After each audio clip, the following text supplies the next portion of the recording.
ఇలాంటి ఇంకోటి అనుకుంటారనుకోవడానికి కాదు. వాళ్ళు చెప్పినట్లు పార్టీలకు అతీతంగా నాతో ఉన్న వ్యక్తులు ఉన్నారు. అలాగే ఇక్కడ ఈ రోజు వైఎస్ఆర్ కాంగ్రెస్ పార్టీలో నిజంగా 2019 ఎన్నికల్లో వీళ్ళందరికీ న్యాయం జరిగిందని ప్రతి ఒక్కరూ ఆ రోజు మర్రి రాజశేఖర్ గారు మంత్రి అవుతారని, మరి అలాగే మేము కూడా అలాంటి సీనియర్ నాయకులు మాకున్నారు మంత్రి అవుతాడని ఆయన అడుగుజాడలో మన నియోజకవర్గం బాగుంటుందని చెప్పేసి మేమందరం పనిచేశాం. పనిచేసిన క్రమంలో మాకు కుటుంబ సభ్యులుగా ఆప్తులుగా తయారై మొత్తం అందరం కూడా ఈ రోజు నాతో సన్నిహిత సంబంధంగా తయారవడమే ఒకటే కొత్తగా అనేది లేదు అసలు.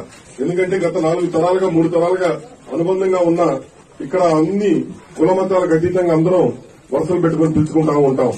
అందరం ఒకళ్ళింటో ఒకళ్ళు భోంచేస్తా ఉంటాం. ఎటువంటి పరిస్థితుల్లో ఏదో ఊరికే కాదన్నా ఖచ్చితంగా నా మనస్ఫూర్తిగా నేను చెప్తున్నాను. నాకు కాని పక్షంలో మర్రి రాజశేఖర్ గారికి ఇచ్చి 20 కోట్లు నేను చందా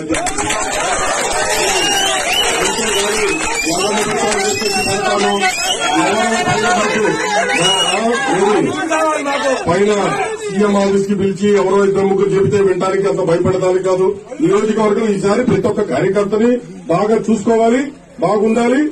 మన కార్యకర్తలు రాయటమే తప్ప తెలుగుదేశం అనేది కేసులు పెట్టి చూపించండి. ఈ 5 సంవత్సరాల్లో ఒక్కరు కూడా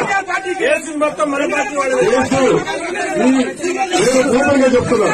మరి మా వైస్ చైర్మన్ గారు కొలిచారి శ్రీనివాసరావు అన్న గారు అందరూ 6.5 కోట్ల పని తీసుకొని 3 కోట్లు ఇచ్చి 2.5 కోట్లు ఎగ్గొట్టి ఈ రోజు పోయి గుంటూరులో కూర్చుంది.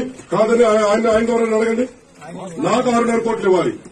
నేను ఇందాక సజ్జల దగ్గర అడిగితే ఆమె ఇచ్చింది వదిలేయని